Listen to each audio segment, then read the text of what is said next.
Welcome to this episode of the Heartbeat for Hire podcast. I feature Olympians, CEOs, disruptors, authors, professional athletes, and the best of the best, where they share their stories of resilience with my lens on leadership and culture. Let's get started. Greetings and welcome to this episode of the Heartbeat for Hire podcast. 3 things you will learn from this episode are: number 1, why it's good business to make your employees feel safe and protected. Number 2, why mentorship is so important on both sides. And number 3, why storytelling is an art, kindness is essential, and that we all have superpowers. Jim Fielding is a C-suite veteran in brand strategy, consumer products, experiences, and storytelling. He's also a speaker and author of the book All Pride, No Ego. Jim has worked for Disney, DreamWorks, and 20th Century Fox. His advocacy and philanthropy for the LGBTQ community is unparalleled. Today, he's an executive coach, active mentor, and sits on a number of boards, and he's my friend. Welcome to the show, Jim! My gosh, I can't believe this is happening. I'm so excited. I love having The you. best thing all day. Yay, love it.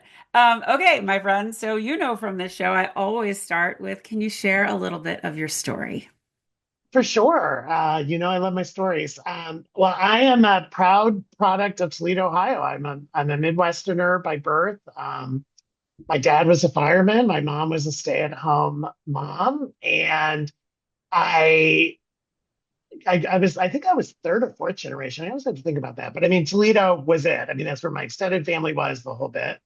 I went to school at Indiana University, studied political science and business, and then studied overseas for a year in Copenhagen and Denmark. And I think that's really when I realized that I wanted to really impact things from more of a global citizen perspective. I started my career in retail. An executive training program at department stores in the old days when all the department stores were called different names in Minneapolis. Spent 9 years at the Gap, and I always laugh because it was the Mickey Drexler era. And I always say that's like getting an MBA in retail when you were at the Gap then. And then made the flip, to your point, to media and entertainment, but always the consumer products and experiences part of media and entertainment. Yeah. So Disney, DreamWorks, Fox, and then in what I call my circle of life moment, Disney bought 20th Century Fox, but there was no job for me. We were the smaller fish being bought by the bigger fish. And I made this announcement, Lyndsay, as you know, to the world that I was going to take a 6-month sabbatical, which I'd never done before. Like I'd always just gone job to job. I'd actually never really been laid off before. I'd never really got the package, right? And I thought, okay, I'm going to take this package and get laid off. And just for your listeners and viewers, it was fall of 2019. And I said, I'll see you in spring of 2020. And then we all know what happened. It was that pandemic. And I think really, like now I can look back at it and say how grateful I am for the pandemic, because it really forced the pivot that I'm on now. And I never really went back to big corporate. And here I am today, to your point, coaching and speaking. And I wrote my book during the pandemic. Yes. I think none of that would have happened had I stayed in corporate. I think I would still be doing corporate. I'm this exact same. I certainly never planned on being an author. I never planned on being an entrepreneur. I certainly never planned on doing a podcast. I don't even think I was listening to that many podcasts when I started. Mm-hmm. So yeah, when you are kind of have that shove out of the nest, it forces you to do some pretty epic stuff. And I'm really grateful for that. So I think one of the stories you shared with me when we first met was about the Times Square store, the Disney store. And you had a big thumbprint on that store. So can you talk a little bit about that? Because I think it fueled so much of what you is. I mean, your timing is so impeccable, because I was just in New York last weekend for some business, and I went into the store again, and it's now been open almost 15 years, and nobody knows me in there anymore. So I can really go in and be anonymous, and it just brought back so many memories. But well, basically what happened was Disney had licensed the Disney stores out. They didn't want to be in the retail business, and they had licensed it to a third party. It doesn't really matter who it was, but the third party decided they didn't want to do it anymore. And Bob Iger was the CEO. I was working as the head of retail sales and marketing for consumer products. Andy Mooney was my boss. They called me and said, we want you to go spend 6 months and figure this out and come back to us and the board and make a recommendation on what we could do with Disney Store. But you have to be very analytical about it, right? You Yeah. can't be self-serving. And No. so they gave me some very smart people to work with, and we kind of went off in a conference room and we brought back to the board three options. One was just to close them down, one was to license them to something else, and one was someone else, and one was to run them. And at the time, Steve Jobs was still on the Disney board because he was the largest individual shareholder when Disney bought Pixar. And I went in with my boss, Andy Mooney, and we presented those options. And the board, to their great vision, said, great, we should buy them back. We're going to be in the retail business. And then 24 hours later, Andy called me and said, congratulations, you're president of Disney Store. What are you going to do about it? Right. Which was not honestly, like I thought, oh, they'll go find somebody. I mean, I kind of Yeah. hoped for it, but then we embarked on this amazing 2-year reinvention of Disney Store. But again, for the historians on the call, I got named president in May of 2008. The global housing crisis and Yeah. Wall Street meltdown was August Yeah. 2008. So I'm literally president riding this high, and then our business is down like 50%. But because of Steve Jobs, because of Bob Iger, Andy Mooney, that they stuck in and they said, we're going to do this and you're going to do it right and you're going to figure it out. And part of that strategy was figuring out flagships in the most important cities in the United States and the world, frankly, because I was global. And Disney had a store on Fifth Avenue forever. Many of your people might remember it. It's the old Coca-Cola building. It was a beautiful store, but it did no business. Like Fifth Avenue is not where Disney needed to be. No. Fifth Avenue is fashion.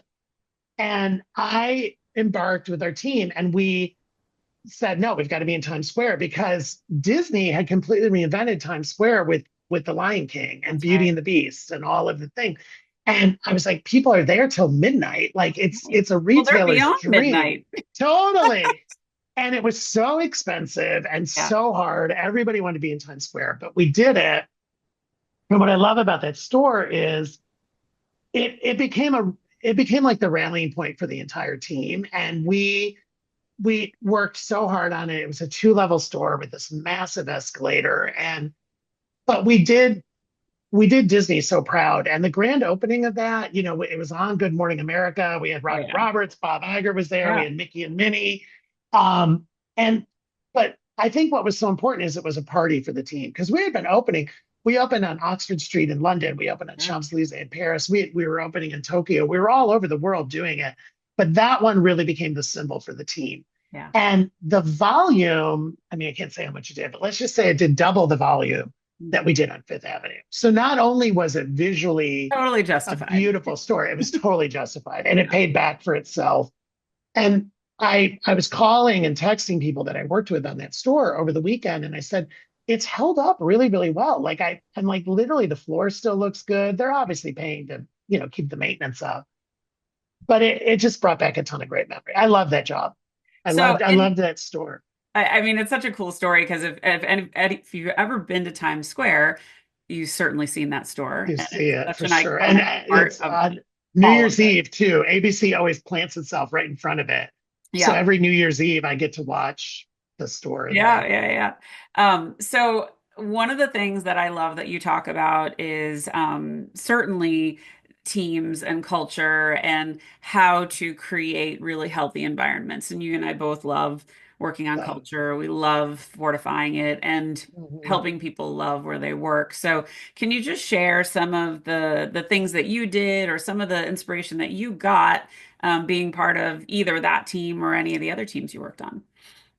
Yeah, I mean, I didn't realize till later in life, you and I talked about this, Lindsay, that I believed in servant leadership and Yeah, authentic leadership. Like it was just my style. damn. My style was I didn't know it had a name. Like it wasn't like I read a book and I was like, oh, that's the leader I'm No, gonna it just be. worked for us. It It made just sense then. worked, Yeah. right? And it made sense to me. And I always felt that how you achieve the goal was as important as achieving the goal itself. And I always wanted to work. I always used to say I want to work with my people and through my people, not on my people. Like I was never the kind of I'm going to sit in the corner and make all the decisions and send out emails and send out, edicts.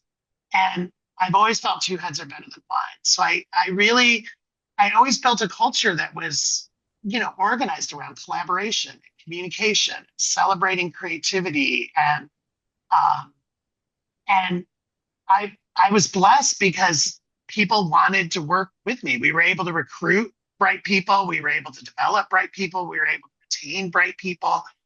And anybody that's ever worked for me knows I give so much credit. Like I couldn't have done anything in my life without those people that were with me. And I was so blessed as I left Disney and I went on to DreamWorks and Claire's and Fox, people went with me. I mean, people called and said, if you have jobs, I want to come. And it's not that I actively recruited, I wasn't trying to steal talent. No, but that what you're describing is the phenomenon of great leadership. And when you Yeah, get to work for someone who has your back and who gives you 100%. opportunities or gives you moments of promotion or Mm-hmm, recognition or whatever, you never mm-hmm, forget that. And whenever mm-hmm, there's an opportunity to work for them again, you take it because you want to recreate that same moment of completely. pride and joy and achievement. And that's what good leadership looks and feels like, guys. For sure. For sure. And when I got to Fox, I mean, Fox, I can say it was messy. I mean, Yeah. by the way, I took over a team that had 45 open positions. That's how messy it was, right? So I I was able to build that team quickly because of all the years I put in before and making a few well-placed phone calls. And the shorthand that I had with my direct report teams made us move fast at Fox because we would literally say things like, remember when we did Tinkerbell? Remember when we did the Trolls Sure. movie? Like we just were like, let's do that, but let's do that with The Simpsons or let's do that with Bob's Burgers. And we had a great run at Fox until we got sold. Yeah. But it Basically, was so. hard. Yeah, the last 18 months were hard because we were being sold and it's hard to keep people motivated. But um, it, I'm still in touch with all of those people. I love So, that. So, another form of leadership is mentorship, and you do a mm, lot with mentorship. Can you talk a little mhm. bit about what you're doing and just share the reason why you think it's so important?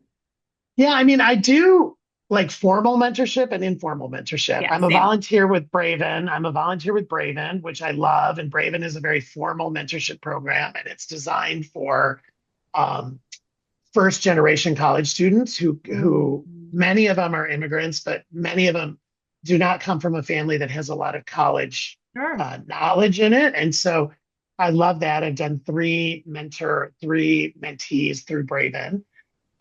I spent a lot of time on college campuses in general, both my alma mater, Indiana University. Now I'm doing a lot of work here in Atlanta with Emory.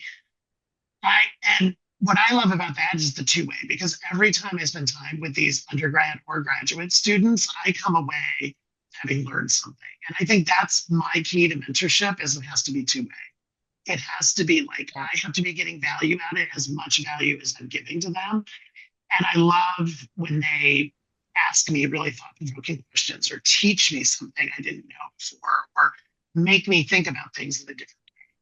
And I just feel that I'm at the point in my life where I'm in like the give back stage, right? Like it's yeah.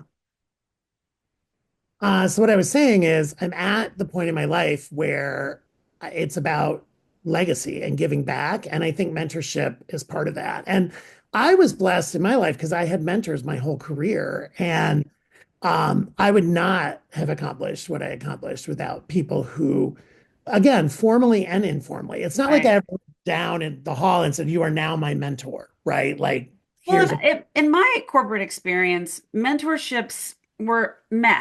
You sometimes you connected with someone and you wanted to come back to them. You had the best intentions, and then nobody reschedules anything, and then it just kind of dies. And then sometimes you're like, that person has no time for me. Oh right, well, we're done right. here. But the informal ones, I do a lot of that. I do a lot of that on LinkedIn. I have a lot of women in sales who they crack me up. They're like, I want to be you when I grow up. I'm like, oh shit, I'm old, damn Yeah. it. I don't think of myself that way. But no, I appreciate that. that they look up to me and look at my experience. But I love giving back and I love helping people avoid some of the same pitfalls that I made, although it's such a different world now. So it's a Well, and little, I agree with you. Like the form I have found in my life, the formal mentor programs, although Braven's been great, but like even Disney tried a formal mentor program, it was not as good as what was happening informally because it felt a little forced. yeah. I think it feels more natural and organic when when people gravitate towards you or you gravitate towards Oh somebody else. yeah. I think We had a practice at IBM, which I loved, and it was the ability to have informational interviews. And by saying, hey, I want to interview with somebody outside of this reporting structure, and are you in support of that boss? And they, yeah, yeah, yeah, go, go, go, absolutely. And you always knew when you were like close to the end right. of your job and you're ready for something new.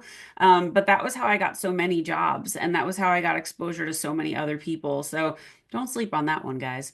Yeah. All right. You have a saying that I love so much. Storytelling is an art, kindness is essential, and we all have superpowers. Yeah. So, storytelling, I mean, you and I are kindred spirits on this. You want to say anything else on that? Because, I mean, I just, No, I mean it's just, like borrowing from Beauty and the Beast. I mean, tale is old as time. I mean, people have been telling stories as long as they've been communicating. And I just think it's essential to I do everything. too. And I think it's really important to be a good storyteller. You know, I ask people their story for a living, and not every guest is really great. Well, my guests are good at it, but not everybody makes the show. Because I had someone today, she told me a 23-minute story, and it was in a 30-minute call. So Yeah. fascinating Oh, woman. no, you learn. Yeah. Not a good And guest. I'm just drawn to storytellers too. Me too. So I'm constantly reading, I'm constantly listening to podcasts, I'm constantly reading the news and everything else. Yeah. And I'm constantly looking for stories. And kindness. I mean, Kindness, I think this is my Midwesterness. We talked about this, Lindsay. Like I was always, even though I was in California 25 years and Hollywood almost 20 of those 25, I was always a little bit of the odd duck because I would walk around and make eye contact and smile, same, and people were like, same. "Where are you from?" Like they knew I wasn't like from LA, Why are right? you so nice? No idea. Why are you nice? And I really give the full credit to my parents that we were raised on the golden rule, and that's to me where kindness comes from. Yeah. Like we went to church and we were spiritual and we had morals and ethics from our parents, but like the easiest thing to remember, and I watch my sister with her children now who are adults, it's just the easiest thing to remember. It was the golden rule. And I'm just shocked how many people don't follow the golden rule, right? Because to me, it's the same thing in my leadership and management. I lead and manage people the way I want to be led and managed. Hallelujah. Say I hello think it's for the the same people in thing. the back.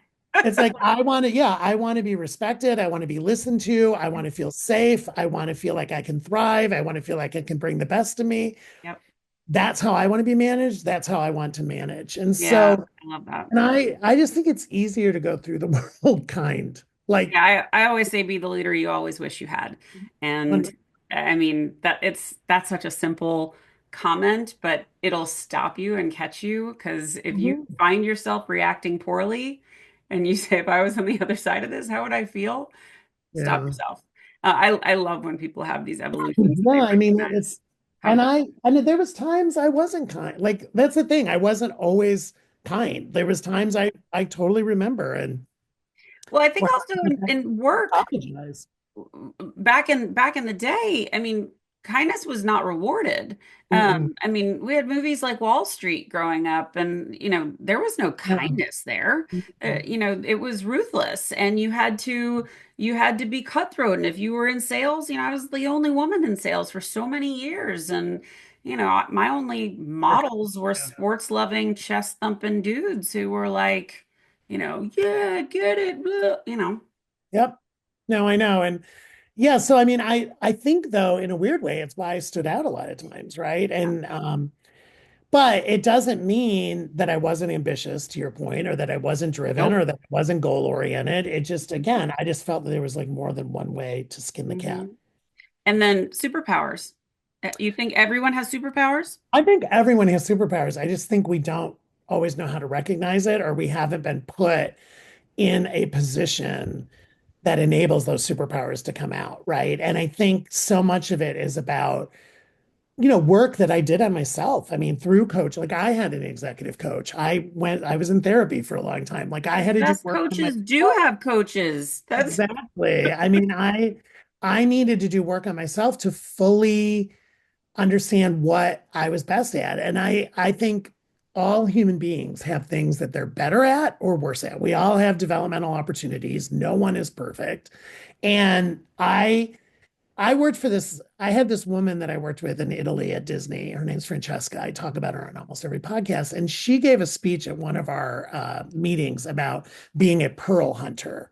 And that stuck with me because she talked about, she thought her job as a leader and manager was to go through all the oysters and find the pearls, because not every oyster has a pearl, right? But then her job was, when she found the pearl, to help that pearl get polished and make it beautiful for the world. Because when you first find a pearl, it's dirty and muddy and you don't really know what it is.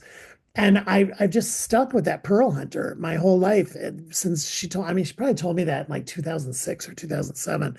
And I think of pearl hunting as that same superpower. Is I'm not saying everybody has multiple superpowers. I'm not saying, even some people might have superpowers and like, I don't want to use it. Like, I think that's personal choice. But I do think everybody has something that makes them unique and special. Like, they all mm. have talent. And I want to be the kind of leader that tries to figure that out with them. Well, I love that. And you're a good person to recognize it. I also know this about you. You spot things and you call them out for people. And I think as a leader, that is a beautiful quality to have. And if you see someone doing something really well, tell them, because they may never have been told that before.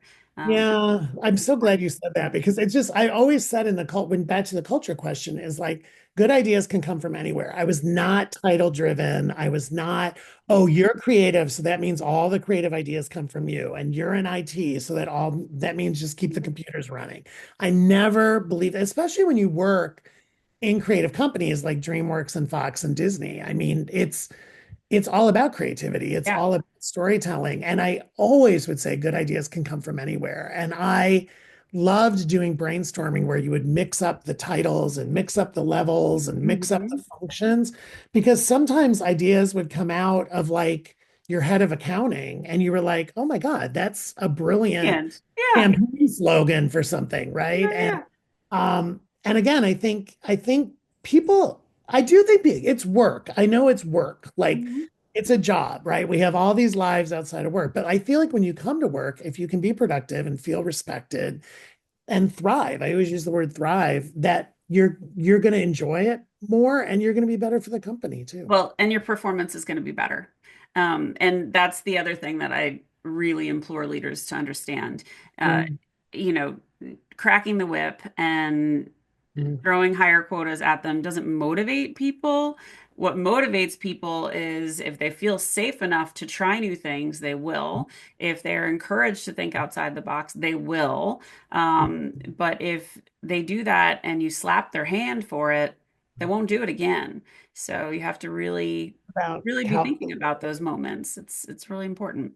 It's about calculated risks. I always say that. It's like Yeah. calculated risks, failing forward. I mean, I Hmm. think that's part of why I wrote the book. I know you're the same way. Like, a lot of people do contact me on LinkedIn and stuff and say, "Oh my God, you've had the most amazing career. I want to have your career." Like, it must have been so amazing. Of course, it was great. Yeah, There were some horrible times of too. And I course. want people to know about the dark moments and the down Right. moments just as much as they ask about all the great moments, Yeah. right? Because they look at my resume and they say, "Oh, you've had this most magical career." Yeah, I'm super proud of it, but I Oh, also yeah. I mean, but worked my that's tail off. That's Work- also social media too, right? Like everybody has the rose-colored glasses because you lead with your achievements but like we can't put I had like a decade of garbage mixed in with this beautiful career. It'd be like, oh, I know, work I that know, I know, but you way. do. But I love it. So my friend, what inspires you?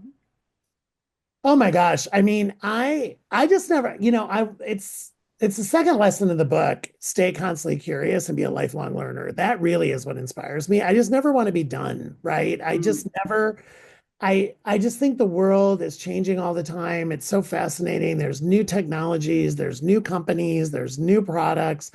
And I think that's what really inspires me is that I just want to stay vital and I want to stay involved and I want to keep growing. Um, and, my dad, I loved my dad to death, but there was a point where he just stopped and I remember it, right? And I think in a weird way, he became very sedentary and I'm not saying it contributed to his passing, but he lost some of his vitality. And I think watching that made me think in my mind, I never want to be like that. Well, I want that's a very real thing. And, I've been seeing this and talking about this so much lately. When you look at these blue zones, these people that are living, past 100, what's the one thing they have in common? Well, they have a bunch of things in common, but one of the things is they don't really retire. They right. don't do this Americanized version of I hit the finish line, now I'm gonna sit back. Like Yeah. they stay involved, they stay part of their community, they stay active, they stay, they have a routine and they look Yeah. forward to seeing people and having conversations. And that's what keeps you alive. For And sure. I think this And I feel concept like of that retirement has changed, at least for me. I like it to, is for me for me too. too. I will never, I don't think I'll ever be retired, right? I don't, not the way my parents did, Yeah. like that definition of retirement. Like I'll use all different kinds of words, changing gears, pivoting, doing something else, but I'm still going to be doing it, whether I'm coaching or writing or speaking or just being involved in groups, to your Yeah. point, being involved in my community. Like I just I want to keep growing. Yeah, me too. I love that. So you touched on it earlier, but what would you like your legacy to be? Well, I mean, my phrase, it's funny, when I was 17 and I was president of National Honor Society, I gave a speech. My mother reminded me of this about 20 years ago. And the theme of the speech was, may we leave our corner of the world a little better than we found it. And I really think that's my legacy. It's not huge impact. It's not huge changes. I don't want, statues and buildings named after me. Even when I'm donating and fundraising for different causes, it's never about I want to name a building or I want to name it. No. It's not that. It's I just want to make small changes. I want to make and I really hold myself accountable to any situation I enter. Was it better when I left? And that goes into relationships and friendships and mentorships and jobs. Mhm. And even if it wasn't a resounding success, and I've had some things that were not resounding successes, was it better than when I got there? Mhm. And that's really what motivates me. I love that. And what's next for you?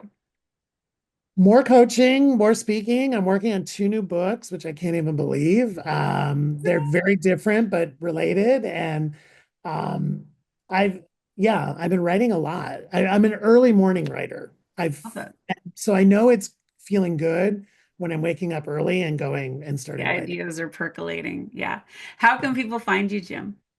The easiest way is my website, hijimfielding.com, hijimfielding.com. LinkedIn, I'm Jim Fielding. Lyndsay knows it's really her, it's really me. Like if you DM me, I answer you. It's not a bot or some random person. And those are the two, and Instagram, Hi Jim Fielding. I mean, and I connect with people all the time. And it's funny, I just put on the website and on LinkedIn like 4 weeks ago, people can just book a 15-minute, I call it a Hi Gym update. Yeah. And I love that people are using it. I've had Yeah. the most fascinating conversations. I love it. Well, that's that we met on LinkedIn and then I dragged you over to the Outlier Project and Okay. love that you're here.